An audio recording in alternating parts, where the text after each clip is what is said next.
Hello friends, since 18 October 2021 till now 10 महीने हो चुके हैं and equity markets are still in red. US UK are already into recession and we are staring whether India में recession होगी या नहीं होगी. So this brings us to a very serious question.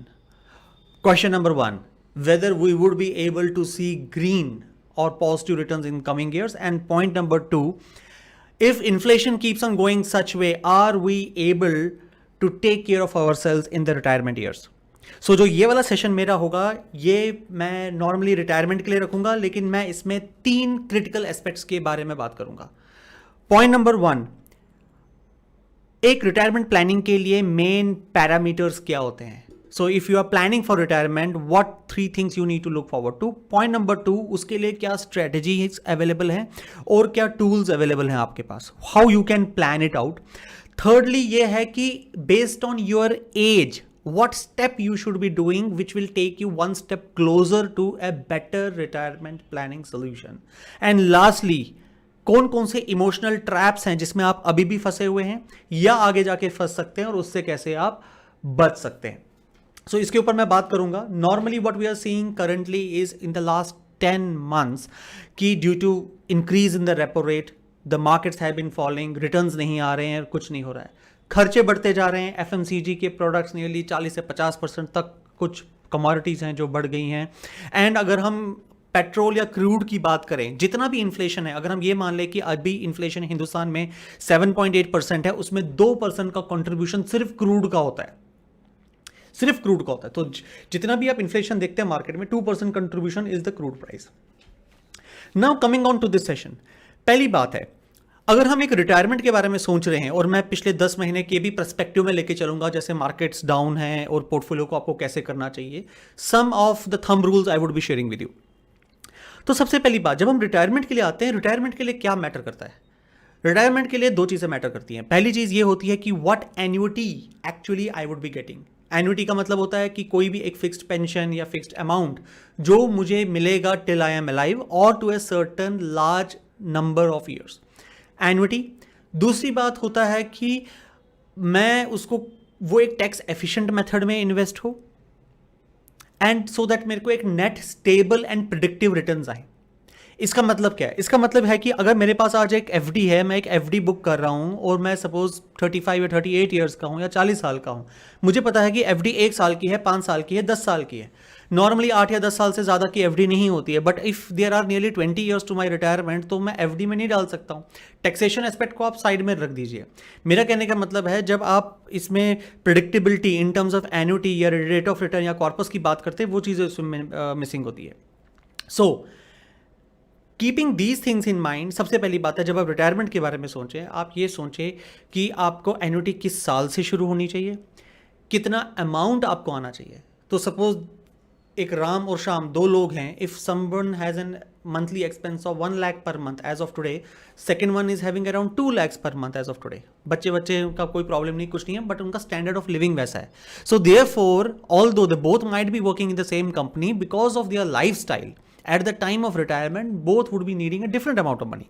So therefore आपको ये देखना पड़ेगा कि भाई मैं अगर currently मेरा lifestyle इतना है, with all those financial goals being addressed to, what net amount I should be getting. And then उसके बाद आपको ये करना है कि उस amount को हम achieve कैसे करेंगे.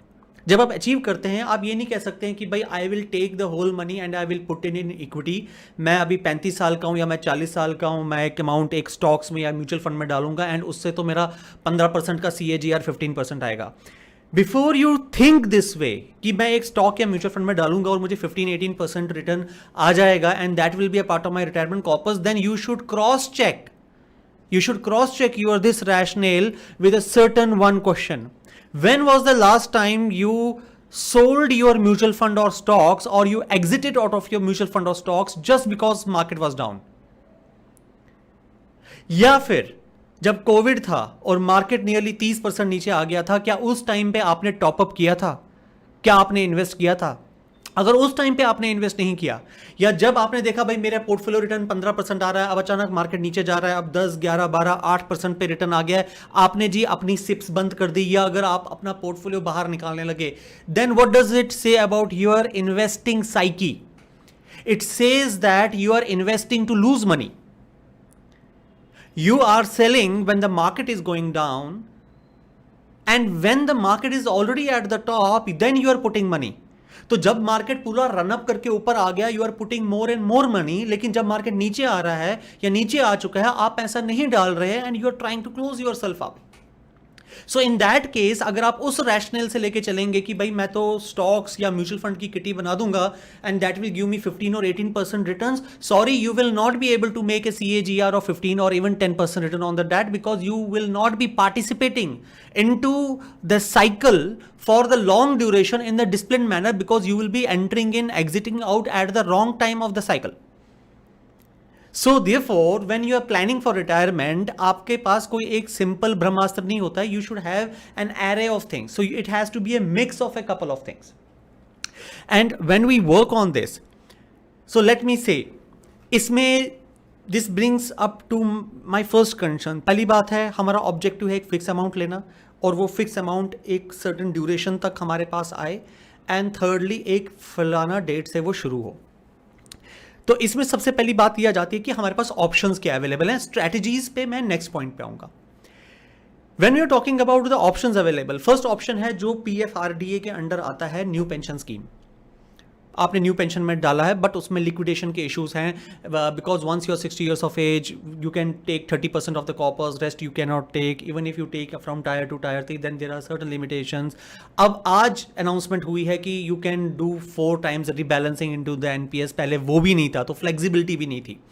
And then you cannot have a defined annuity amount determined as on today, because the market, ये market instruments के ऊपर है, तो आपको पता ही नहीं होगा कि आपकी final value कितनी होगी and whether that will be able to beat inflation in a longer tenure or not. So ये एक element है. दूसरा है, like I told, FD, कि आप FD is always a losing proposition, because whatever the money you will be investing into a fixed deposit, that eventually would not be matching it up, because there will be a tedious debit, and if you are in a longer like higher tax slab, then obviously you are in a detrimental stage.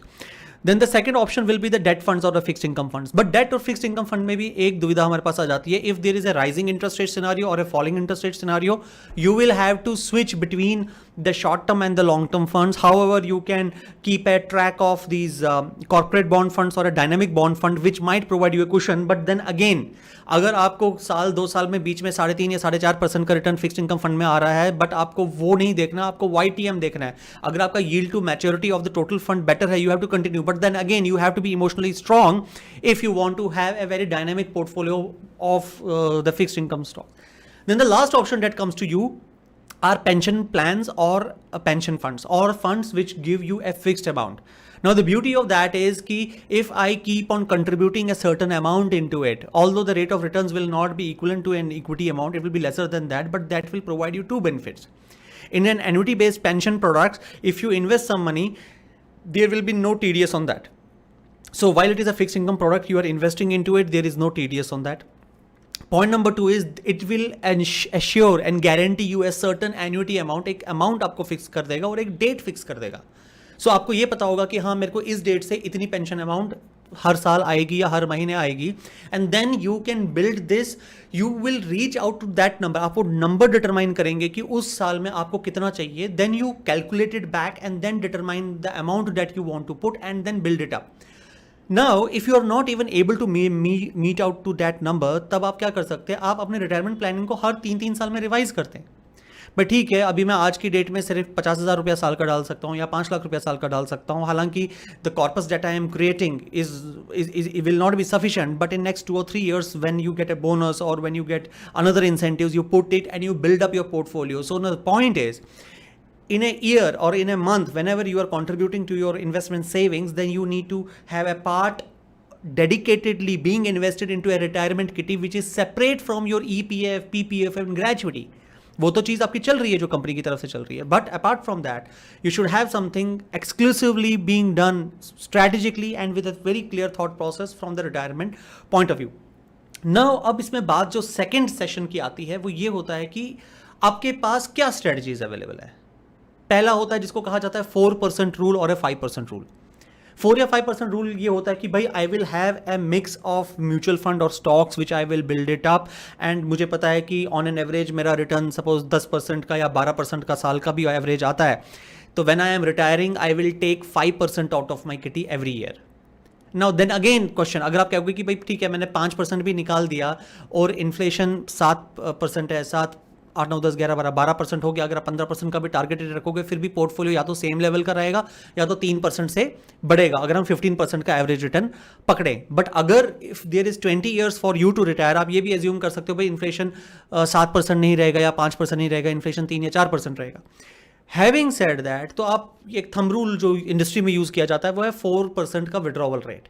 Now the next main question comes कि भाई अगर आपका खर्चा आज 1 लाख रुपया है, then उस हिसाब से आज से 20 साल या 30 साल के बाद उस 1 लाख का विड्रॉवल की वैल्यू पर मंथ कितनी होगी. So it might be 5 lakhs, it might be 10 lakhs. सो उस 10 lakhs का अगर आपको विड्रॉवल करना है तो आपको टोटल कितने करोड़ का पोर्टफोलियो बिल्डअप करना है over the next 15 or 20 years. Then accordingly you have to see whether that portfolio will justify your cost of living or retirement or not. But while you're doing that, the second avenue or alternative is कि भाई ठीक है, ये तो जो हम withdrawal rate कर रहे हैं ये है कि भाई जो मेरा पोर्टफोलियो है मैं पोर्टफोलियो से विड्रॉ कर रहा हूं. But if there are stocks और if there are funds which are giving dividends, so अगर आपने आजकल वी आर इन जून 2022 और आपने देखा होगा कि आजकल न्यूज आर्टिकल्स आ रहे हैं dividend yielding funds are the talk of the town और the dividend stock strategy is coming. The point is the stocks are nearly 20, 30, 40% down, which makes dividend investing a very logical sense. So ये simply ये बताता है कि आप जो stock लेंगे, आज से यही 10 महीने पहले स्टॉक आपको 3 या 4%, 3% की हार्डली डिविडेंड यील्ड देते थे. डिविडेंड यील्ड 3 या 4% की इसलिए देते थे because stock was at a very high valuation. तो अगर आपने कोई 100 रुपए की भी चीज खरीदी है, जितनी भी डिविडेंड यील्ड नेट आती थी आपको 3 रुपए आती थी. अब क्योंकि स्टॉक की वैल्यू खुद 50 रुपया हो गई है because the stocks have come down by 40 to 50% down, तो वही जो 3% की डिविडेंड यील्ड थी अब वो आपकी नियरली 6% की डिविडेंड यील्ड हो गई है. So now buying a stock और बिल्डिंग अ स्टॉक और dividend portfolio hold much water and it makes a much logical sense. So the people who are nearly in the किस age bracket में आपको क्या करना है वो मैं आप पे बाद में आऊंगा. But if you are really looking to build a retirement portfolio, have a very good dividend yielding portfolio created. While we are not recommending any stocks in this video, just for an illustration, अगर आपको better देखने हैं आपके पास ऐसी आती है which are the cash rich companies. You have ITC, HUL, you have SBI, you have TCS or Infosys for that matter, the companies who are now starting to give more and more dividend payouts. Now since you are already buying stocks which are 30% discount, तो आपको हर एक चीज 30 से 40% discount पे मिल रही है, आपकी dividend yield बढ़ रही है. So again, so strategies and tools है 4 to 5% आप विड्रॉ कर सकते हैं, आप डिविडेंड यील्डिंग पोर्टफोलियोज क्रिएट कर सकते हैं, and you can have a mix of an annuity plans. अब एन्युटी प्लान भी डिपेंड करता है आप किस लाइफ स्टेज में, जिसमें आपको एक फिक्स रिटर्न आएगा. That will I will cover in my next session. So यहां तक हमारे को यह समझ आ जाता है कि पेंशन या रिटायरमेंट प्लानिंग के लिए क्या पैरामीटर्स होते हैं जिसका ध्यान रखना है, हमारे पास क्या क्या ऑल्टरनेटिव्स अवेलेबल हैं. नेक्स्ट मैंने आपको बोला कि क्या क्या स्ट्रेटजीज हैं, और लास्टली मैं आपको बताऊंगा stages.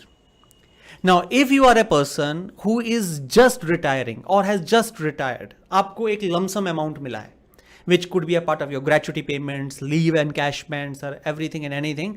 Rather than putting it into an FD or a mutual fund, the next best alternative for you, because you need a guaranteed return. अगर आपको लगता है कि आपके पास अगले साल 2 साल का सेविंग्स पड़ी हुई है अकाउंट में, आप फिलहाल उसको यूज करिए.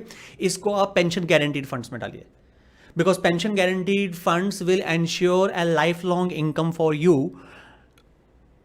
at a certain fixed annuity rates. So you don't need have to have worry about the annuity rate. The only thing that you need to take care of is कि 3 या 4 साल 5 साल के बाद अगर इन्फ्लेशन रेट बढ़ेगा उसमें आपकी एन्युटी नहीं बढ़ेगी. But the point is you might not have planned for retirement over the last so many years, so you might have to live off with the inflation figures. The second thing comes for those people who are nearly in their 40s. The best part is early 40s. They are the best ones because they will get the best returns out of it. So the next alternative for you is कि आप हर साल एक premium या एक amount देते हैं. वो part जिस तरह आप कहते हो ना कि मेरे को ये पैसा FD में ही डालना है या ये पैसा मुझे डेट फंड्स में ही डालना है. So the better alternative is to get into some annuity plans. The annuity plans which will keep on accumulating the money, but at the same time when you start off today they will guarantee you with a certain amount, a maturity amount per year coming down to you for the next number of years. तो उसमें आप long term, short term दोनों ले सकते हैं. You can have कि भाई आप अगले 10 साल या 12 साल पे कर रहे हैं और आप 5 साल का deferment लेके उसके बाद पे आउट लीजिए, you will get a substantial returns. If you stretch it, if you पे आउट पीरियड को आप 10 साल की जगह 25 साल करते हैं या 15 साल करते हैं, तो ऑब्वियसली दे पे आउट अमाउंट में फ़र्क आएगा. जितना कम पीरियड रखेंगे उतना ज़्यादा अमाउंट आएगा, जितना लंबा रखेंगे उतना कम आ जाएगा. It is always better to have a shorter and a tighter period so that you get double और triple the amount which otherwise would be paying out to you in the next number of years, so that any extra amount can be saved and utilized accordingly. However, when I am saying this, each of this strategy is not an isotope. It is not in its own entirety. It is not if either or. It is a combination of all of it. I'm not saying you have to put every money in equity or dividend yielding funds or stocks or put entire into mutual fund or withdraw it or put entire into an annuity product. It has to be a mixed bag. Because at the end of the year, in next 10 years, you have to see कि भाई मेरे को net post tax return कितना आ रहा है और मेरे net return कितना बन रहे हैं. The otherwise, if you are a person or which can say कि okay पिछले 1 साल 1.5 साल हो गया मेरे पास 2 करोड़ का पोर्टफोलियो है and the market returns are nearly -10, तो 2 करोड़ के ऊपर मेरा 20 लाख का लॉस खड़ा है, it is okay. But if the thought doesn't come to your mind कि भाई इससे अच्छा मैंने FD में रखा होता, मेरा कम से कम 5-10 लाख रुपया 20 लाख तो बन गया होता. अगर आपको वो थॉट नहीं आता and it is not giving you sleepless nights, then you can still be comfortable with your equity strategy because then you are a long term player. You are not looking into your portfolio every day in the morning and then getting literally pissed off on the return seeing that. So the knack of the game is your strategy has to be right.